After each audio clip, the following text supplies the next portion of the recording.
আজকে তো অনেক জামা কাপড় কেচে ফেলেছি। এক কাজ করি, উঠানে জামা কাপড়গুলো না মেলে ছাদে তো খুব রোদ, তাড়াতাড়ি শুকিয়ে যাবে। এই মনে করে মিথিলা যেই না ছাদের দরজা খোলে তখনই সে হুড়হুড় থেকে ছাদের উপর থেকে জল সিঁড়ি বেয়ে নিচে পড়তে দেখে। মুহূর্তের মধ্যেই মিথিলার শ্বশুরবাড়ি একদম জলে একাকার হয়ে যায়।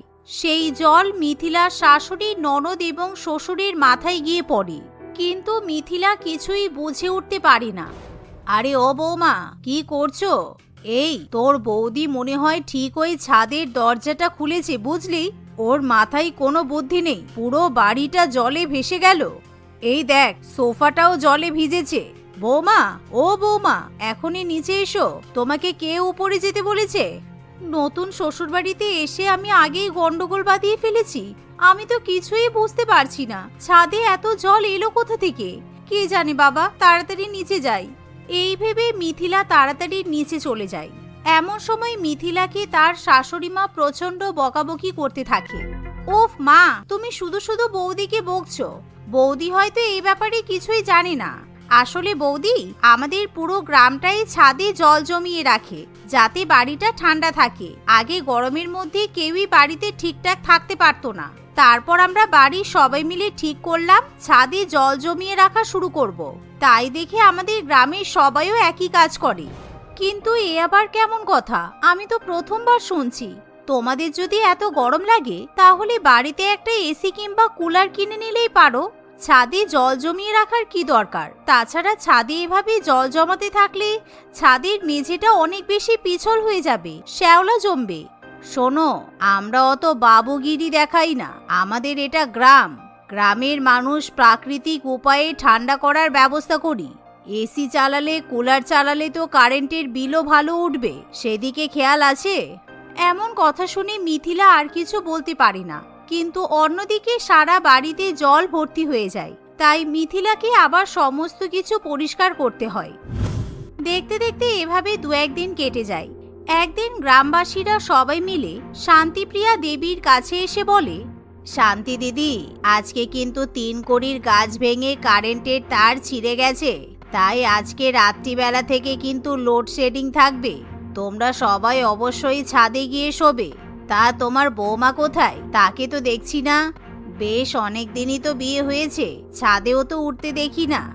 আর বলো না, আমার বৌমা তো শহরের মেয়ে, ও ছাদে শুতে লজ্জা পায় আর কি। এসি কুলারে থেকে মানুষ হয়েছে তো, সেই মেয়ে কি আর ছাদে গিয়ে শুতে পারে? যাকগে, তবে আজকে ছাদেই শোয়াবো। এই লোডশেডিং এর মধ্যে ঘরে ঘুমালে মারা পড়বে। আসলে মিথিলা বিয়ের পর থেকে খুব একটা বাড়ি থেকে বেরোতো না। তাছাড়া মিথিলাই একমাত্র গ্রামের লাভ ম্যারেজ করা বউ ছিল। তাই সবসময় মিথিলাকে দেখার জন্য গ্রামের লোকেরা উৎসাহিত হয়ে থাকতো। সারাদিন কাজকর্ম করার পর রাত্রিবেলা মিথিলা যেই না বিছানায় গিয়ে শুয়ে পড়ে, তখনই পারমিতা তাকে ডাকতে যায়। বৌদি, ও বৌদি, চলো আমাদের ছাদে শুতে হবে। আজকে শুনলাম 3 কড়ি কাকার বাড়ির গাছ নাকি পড়ে কারেন্টের লাইন ছিঁড়ে গেছে। তাই আজ সারা রাত কারেন্ট আসবে না, গরমের মধ্যে ঘরে শুতে পারবে না। তার থেকে ভালো চলো আমাদের সঙ্গে একসাথে ছাদে গিয়ে শোবে। এই শুনে মিথিলা তার ননদের সঙ্গে ছাদে চলে যায়। সেখানে গিয়ে মিথিলা ছাদ ভর্তি শুধুই জল দেখতে পায়। আশেপাশের প্রতিবেশীদের ছাদেও ভর্তি জল দেখতে পাওয়া যায়, যা দেখে মিথিলা বেশ অবাক হয়। কিন্তু কিছুক্ষণের মধ্যেই মিথিলাকে দেখার জন্য সবাই মিথিলার দিকে টর্চ লাইটের আলো ফেলতে শুরু করে। আরে আপনারা সবাই কি করছেন? আমার মুখে আলো মারছেন কেন? মা পারমিতা, তোমরা কিছু বলছো না? এই আলোর চোটে আমি তো কিছু দেখতেই পাচ্ছি না। এটা আবার কি ধরনের অসভ্যতামি? তোমরা যে সবাই বলছিলে এটা নাকি বিদেশি মেয়ে, কই কোথায়? এ তো দেখছি আমাদের মতোই দেশি কালো চুল, শুধু গায়ের রংটাই ফর্সা। ধুর, এই মেয়ে দেখার জন্য আজকে কারেন্টের লাইন অফ করালে? আরে আরে আস্তে কথা বলো, ওরা শুনে ফেলবে তো। আমি গ্রামের লোকেদের কাছ থেকে কানাঘুষো শুনতে পেয়েছিলাম নাকি ওরা বিদেশিনী মেয়েকে বাড়ির বউ করে এনেছে। সেটাই নিশ্চিত করার জন্য তো তোমাকে কারেন্টটা বন্ধ করতে বললাম। কিছু মনে করো না বৌমা, আসলে আমরা তোমাকে তো কোনোদিনও দেখিনি, এই প্রথমবার ছাদে উঠতে দেখছি। তাই আর কি তোমার মুখটা একটু দেখার চেষ্টা করছিলাম যে তুমি আসলে কে। এই তোমরা সবাই এবার আলো বন্ধ করো। এই শুনে সকলেই নিজেদের টর্চ লাইটের আলো বন্ধ করে দেয়। কিন্তু ব্যাপারটা মিথিলার ভীষণই অদ্ভুত লাগে, তবুও সে কিছু বলতে পারে না। এই শুনছো, তোমার মা এভাবে ছাদে জল ঢালছে কেন? ছাদে তো শুতে বললো। ছাদে এত জল ভর্তি থাকলে কি করে শোবো আমরা? এখন তো উল্টে ছাদটাকে ভালো করে পরিষ্কার করে বিছানা পাতা দরকার। ছাদের মেঝেতে ত্রিপল পাতা আছে, আর ওই ছাদের উপর জল ঢেলে আমরা ওখানে শুয়ে পড়বো, ঠান্ডা লাগবে। আমাদের গ্রামে যা গরম পড়ে, সবার গায়ে ঘামাচি হয়ে যায়, তাই আমরা এরকম করে জলের মধ্যে শুয়ে থাকি। এই জলে শুলে আমাদের গায়ের ঘামাচি হয়ে মরে যায়। সে কি, ছাদের উপর এরকম জলের মধ্যে শুলে গায়ে তো র্যাশ বেরিয়ে যাবে। এরকম পচা নোংরা জলে একদমই শোয়া উচিত না। না না বাবা, দরকার নেই, আমি ঘরে গিয়েই শোবো। আমি এখানে কিছুতেই শুতে পারবো না। তুমিও চলো আমার সঙ্গে, নিচে চলো, আমার অন্ধকারে কিন্তু ভয় লাগে। এমন সময় মিথিলার কথা শুনে তার শাশুড়ি মা খুবই রেগে যায়। ছাদে জল ঢালা হয়ে গেছে, এরপর আর ছাদের দরজা খোলা যাবে না।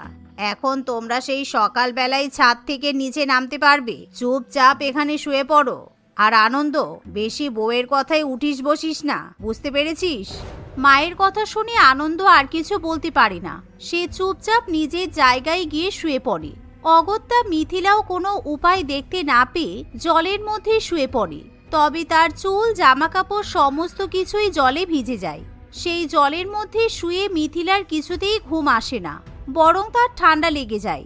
পরের দিন সকালবেলা ঘুম থেকে উঠে মিথিলা তার গায়ে র্যাশ দেখতে পায়। এই দেখো আনন্দ, তোমাকে বলেছিলাম না আমার গায়ে কি সব বেরিয়েছে, দেখো। আমি বলেছিলাম ওই নোংরা জলে আমি শোবো না, তুমি কিছুতেই আমার কথা শুনলে না।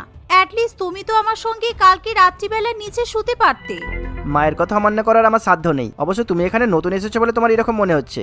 ও কোনো ব্যাপার না, কয়েকদিন ছাদে ঘুমালে তোমার আবার ঠিক অভ্যাস হয়ে যাবে। সত্যি কথা বলতে কি, আমারও ছাদে ঘুমানোর অভ্যাস। আর এই কদিন তোমার সঙ্গে ঘরে ঘুমিয়ে আমার একদমই ঠিকঠাক ঘুম আসেনি। অনেকদিন বাদে কালকে ভালো মতো ঘুম হয়েছে। এই বলে আনন্দ অফিসে চলে যায়। মিথিলারও কিছু করার থাকে না। পরের দিন পাড়া প্রতিবেশী সবাই মিলে শান্তিপ্রিয়া দেবীকে জিজ্ঞাসা করে, তা ভালোই তো বৌমা হয়েছে, এতদিন লুকিয়ে রেখেছিলে কেন? আমাদেরকে কিন্তু তাহলে একটা ভোজ খাওয়াতে হবে বলে দিলাম। ঘরে লুকিয়ে লুকিয়ে বৌমা এনেছেন, অথচ আমাদের একবারও নিমন্ত্রণ করলেন না। আরে ভোজ খাওয়াতে হবে বলেই তো নিমন্ত্রণ করেনি, বুঝতে পারছো না? শোনো শান্তিপ্রিয়া, ওসব আমরা কিছু জানি না।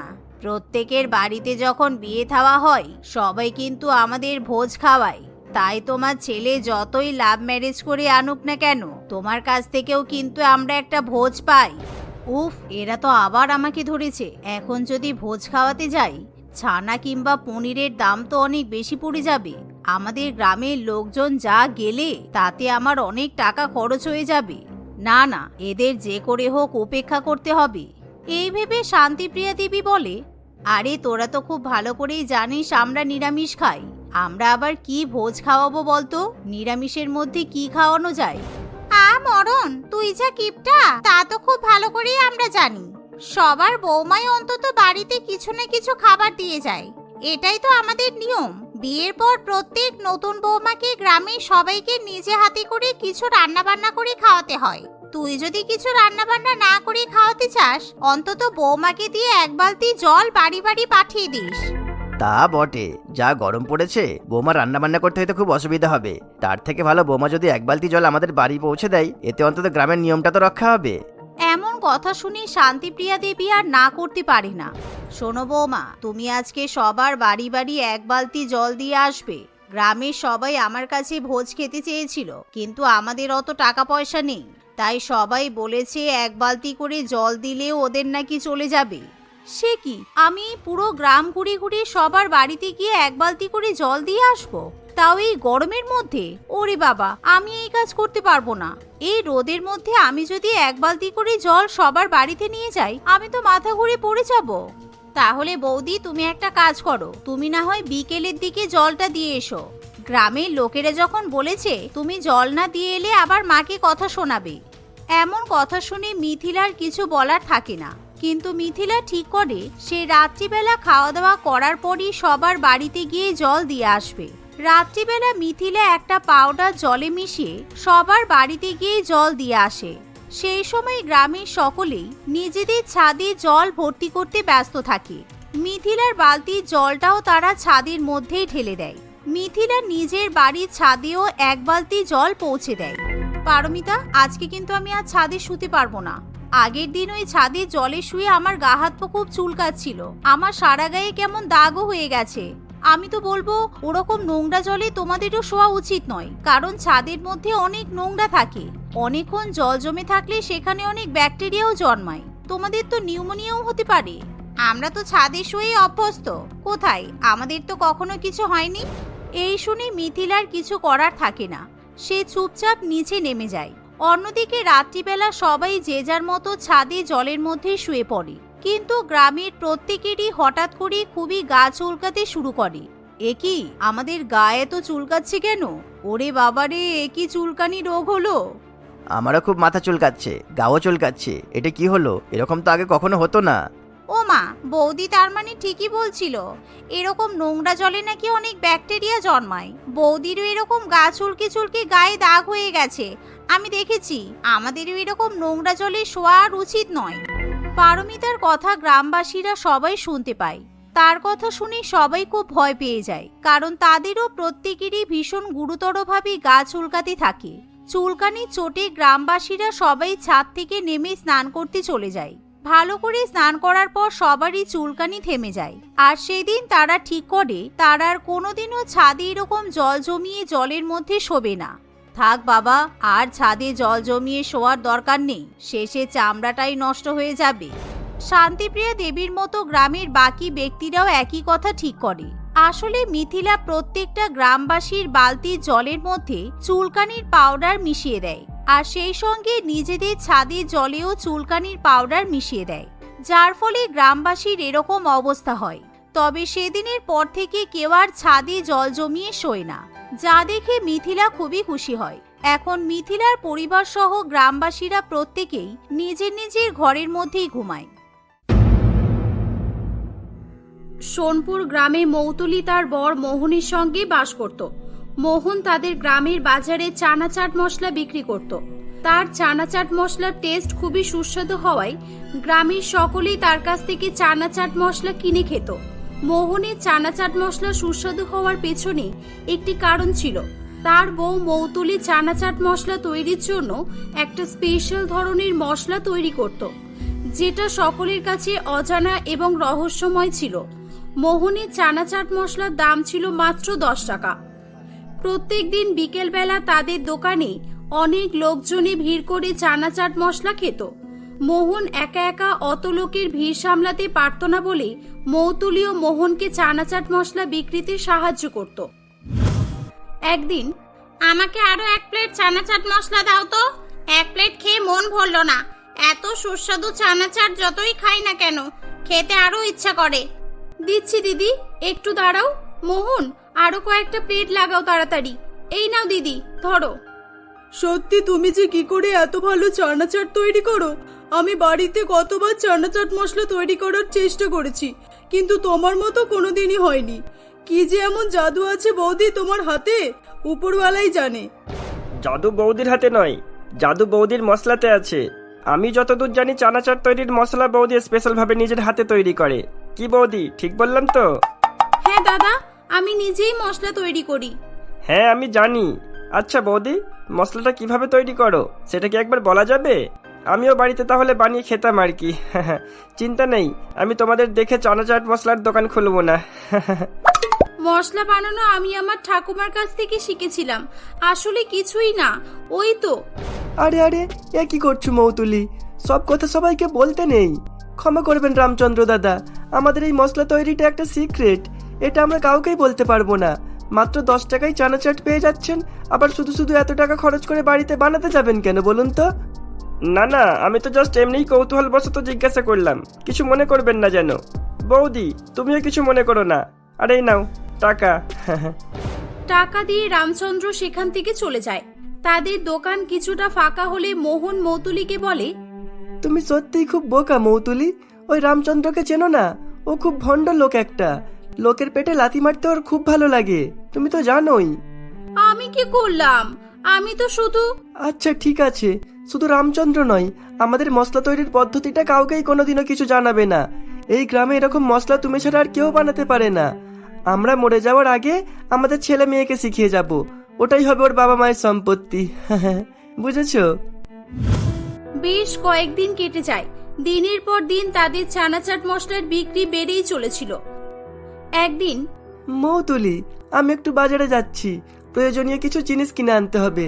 এখন দোকান ফাঁকা আছে, বুঝেছো? আমি যাবো আর আসবো, দোকানের খেয়াল রেখো। এই বলে মোহন সেখান থেকে চলে যায়। মৌতুলি পেঁয়াজ লঙ্কা শসা কাটতে থাকে। তখন সেখানে একটা থুরথুরে বুড়ো এসে হাজির হয়। বুড়োটার একটা পা খোঁড়া ছিল, সে খুঁড়িয়ে খুঁড়িয়ে হাঁটাচলা করত। মা, আমাকে কিছু খেতে দিবি মা? 3 দিন ধরে আমি কিছু খাইনি, খিদের জ্বালা আর সহ্য হচ্ছে না রে মা। দাদু, তোমাকে দেখে তো খুব অসুস্থ মনে হচ্ছে। তুমি এতদিন কিছু খাওনি কেন? তোমার কি হয়েছে? আর তোমার বাড়ি কোথায়? তোমার ছেলে মেয়ে কেউ নেই? আমার নাম কৈলাস, আমার বাড়ি অনেক দূরে মা, নইপুকুর গ্রামে। আমি ওখান থেকে এখানে পায়ে হেঁটেই এসেছি। আমার একটাই ছেলে আছে রে মা, বিয়ের পর বউকে নিয়ে আলাদা সংসার করছে। আমি ওদের কাছে বোঝা হয়ে গেছি বলে আমাকে ওরা বাড়ি থেকে বের করে দিয়েছে। আমাকে বাড়ি থেকে বের করে দিয়েছে ওরা। ইস, কি অবস্থা! আর তোমার স্ত্রীও নেই তাহলে? তুমি এত দূর হেঁটে এলে কিভাবে, আমি সেটাই ভাবছি। আচ্ছা দাদু, তুমি তো অনেকদিন কিছু খাওনি। এই চানা চাট মশলা খেয়ে তোমার কিছু হবে না। তুমি বরং এই নাও, এই 50 টাকাটা রাখো, আর ওই পাশের হোটেল থেকে পেট ভরে ভাত তরকারি খেয়ে নাও। না রে মা, আমি কারোর ভিক্ষা নিতে পারবো না। তুই আমাকে এই চানা চাট মশলাই খেতে দে, কোনো অসুবিধা নেই। এটাকে ভিক্ষা বলছো কেন? তুমি তো আমার দাদুর মতো। ঠিক আছে, এই নাও, তবে চানা চাট মশলা খাও। জানো দাদু, তোমাকে দেখে খুব চেনা চেনা লাগছে, যেন মনে হচ্ছে কোথাও দেখেছি তোমাকে। কিছুতেই মনে করতে পারছি না আমি। বুড়ো দাদু কোনো কথা না বলে চানা চাট খেতে থাকে। সব চানা চাট খাওয়ার পর বুড়ো দাদু বলে, মা, আমায় একটা সাহায্য করবি মা? আমি এই কারোর কাছে হাত পাততে চাই না। যতদিন বেঁচে থাকবো নিজে কাজ করে নিজের পেটে খেতে চাই। তুই আমাকে তোর দোকানে একটা কাজ দিবি মা? দেখবি উপরওয়ালা তোর অনেক মঙ্গল করবে। আমার দোকানে তো কাজের লোকের দরকার নেই দাদু। আমার বর আছে, ও আমার সঙ্গেই দোকানে থাকে। আর ওকে কিছু জিজ্ঞাসা না করে আমি... না করিস না মা, তুই তো বললি আমি তোর দাদুর মতোই। আমি বড় অসহায় মা, একটা পা ভাঙা আমার, ঠিক করে হাঁটতে পারি না, না আছে থাকার কোনো জায়গা। আমাকে তুই একটু সাহায্য কর মা। আমি এই বয়সে কোথায় থাকবো, কি খাবো? বুড়ো দাদুটির কথা শুনে মৌতুলির খুব মায়া হয় এবং সে তাকে তাদের দোকানে কাজের জন্য রেখে দেয়। শুধু তাই নয়, মৌতুলি বুড়ো দাদুকে নিজের বাড়িতে আশ্রয় নেওয়ার কথাও বলে। বুড়ো দাদু বেজায় খুশি হয় এবং তার চোখ থেকে জল পড়তে শুরু করে। ততক্ষণে মোহন দোকানে আসে এবং মৌতুলি তাকে বুড়ো দাদুর ব্যাপারে সব জানায়। কিন্তু মৌতুলি, তুমি আমাকে না জিজ্ঞাসা করে নাকি হ্যাঁ বলে দিলে? আমাদের তো একটাই ঘর, আর তাছাড়া আমাদের অত লাভও হয় না যে নাকি কাজ করার টাকা দেব। ছেলে মেয়েদের ভবিষ্যতের কথাও তো ভাবতে হবে। আমাকে টাকা দিতে হবে না বাবা, দুবেলা দুমুঠো খাবার আর ঘরের এক কোণে থাকার একটা জায়গা দিলেই হবে। আহ মোহন, তুমিও না এরকম করো কেন? দাদু বারান্দায় থাকবে, কি আছে? তুমি চিন্তা করো না দাদু, আমি আছি তোমার জন্য। ঠিক আছে, আমি আর কি বলবো, কিন্তু দাদুকে যেন বড্ড চেনা চেনা লাগছে। আচ্ছা বাদ দাও এসব, নাও নাও ছোলা মাখো তাড়াতাড়ি। সেদিন থেকে বুড়ো দাদু তাদের বাড়িতেই থাকতে শুরু করে। সে প্রত্যেকদিন তাদের দোকানে ছোট ছোট কাজও করে দিত। বেশ কয়েকদিন কেটে যায়। মৌতুলি যখনই চানাচাট তৈরির মশলা তৈরি করত, তখনই সে বুড়ো দাদুকে ঘরের বাইরে বের করে দিত এবং সে একা একা মশলা তৈরি করত। সে অনেক রকমের সবজি এবং গোটা মশলা রোদে শুকিয়ে সেগুলো গুঁড়ো করে মশলা তৈরি করত। এমনই একদিন, দাদু একটু বাইরে যাও, আমার ঘরে একটু কাজ আছে। হ্যাঁ মা, যাচ্ছি যাচ্ছি। আহা গো বাবা, পায়ে বড্ড ব্যথা। বুড়ো দাদু বাইরে চলে গেলে মৌতুলি মশলা তৈরি করা শুরু করে দেয়। বুড়ো দাদু ঘর থেকে বেরিয়ে তাদের বাড়ির জানালার কাছে দাঁড়িয়ে লুকিয়ে লুকিয়ে মৌতুলির মশলা তৈরি করা দেখতে থাকে। তখন মৌতুলির কাছে মোহন আসে। মৌতুলি, মশলা তৈরি করছো? তোমার সাথে একটা কথা ছিল, কানে কানে বলছি, শোনো। কি বলবে, তাড়াতাড়ি বলো। ধ্যাৎ পাগল, সবসময় আর কি করা। নাও, বেশি না বকে আমাকে মশলা তৈরি করতে সাহায্য করো। বুড়ো দাদু দাঁড়িয়ে দাঁড়িয়ে তাদের দেখে মশলা তৈরি করা শিখে ফেলে এবং সে অট্টহাসি হাসতে থাকে। আমার কাজ শেষ। কালকে আমি আমার আসল রূপ দেখাবো। আমি যে কাজ করতে এসেছিলাম সেটা হয়ে গেছে। শুধু কালকে সকালের অপেক্ষা। পরের দিন সকালবেলা মোহন ও মৌতুলি তাদের দোকান খুলে চানা চাট মশলা বিক্রি করা শুরু করে। বুড়ো দাদু সেখানে এসে বলে, তোমরা কি ভেবেছিলে যে তোমাদের এই সিক্রেট মশলার রেসিপি কেউ কখনোই জানতে পারবে না, তাই তো? ভেবেছিলে একাই চানা চাট বিক্রি করে অনেক টাকা লাভ করবে, কিন্তু আমি এটা হতে দেব না। কোনোদিনও না। এই বলে বুড়ো দাদু তার দাড়ি, গোঁফ এবং মাথার পাকা চুলের উইগ সবকিছুই খুলে ফেলে। বুড়ো দাদু আসলে কেউ না, রামচন্দ্র ছিল। সে তাদের সিক্রেট মশলার রেসিপি জানার জন্যই অসহায় বুড়ো সেজে এতদিন তাদের সঙ্গে নাটক করে এসেছে। রামচন্দ্র দাদা, তুমি?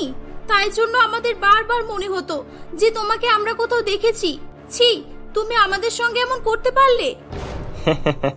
বোকা হয়ে গেলে তো। কাল থেকে তোমাদের ব্যবসা চপাট হতে চলেছে।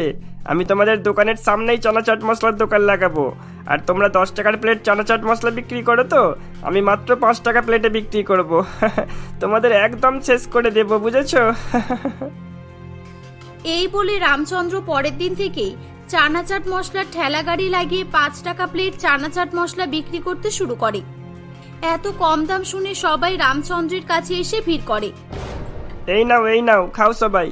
মোহনের ঠেলার চেয়েও ভালো চানা চাট মশলা, মাত্র 5 টাকায়। ভালো না লাগলে টাকা ফেরত। আসো, দেখো, খেয়ে দেখো। রামচন্দ্রের চানা চাট মশলা একবার মুখে দিতেই সবাই মুখ থেকে চানা চাট বের করে ফেলে দেয়। কেউ কেউ তো আবার বমি করতেও শুরু করে। ইস, এটা কি বানিয়েছো? হ্যাঁ, মানুষ মারার প্ল্যান করেছিস নাকি? এই মারো একে, মারো সবাই। গ্রামের লোকজন সবাই মিলে রামচন্দ্রকে খুব মারধর করে। সেই সঙ্গে তার ঠেলা গাড়িও ভেঙে দিয়ে সেখান থেকে চলে যায়। তখন সেখানে মৌতুলি ও মোহন আসে। রামচন্দ্র দাদা, তুমি নিজেকে খুব চালাক মনে করো, তাই না? আমার প্রথম দিন থেকেই তোমাকে নিয়ে সন্দেহ হতো। একদিন আমি তোমাকে ভালো করে হাঁটাচলা করতে দেখে ফেলেছিলাম, তবুও তোমাকে কিছু না বলে তোমার উপর নজর রাখতাম, বুঝেছো? হ্যাঁ, আর সেই জন্যই আমি দরজা বন্ধ করে মশলা তৈরি করতাম। আর সেদিন যখন তুমি জানালা দিয়ে মশলা তৈরি করা দেখছিলে, সেদিন মোহন তোমাকে দেখে ফেলেছিল। আর ও আমার কানে কানে এসে সেটা আমাকে বলে দেয়। তারপর আমরা দুজনে মিলে ভুলভাল উপকরণ দিয়ে মশলা বানিয়ে তোমাকে বোকা বানিয়েছি।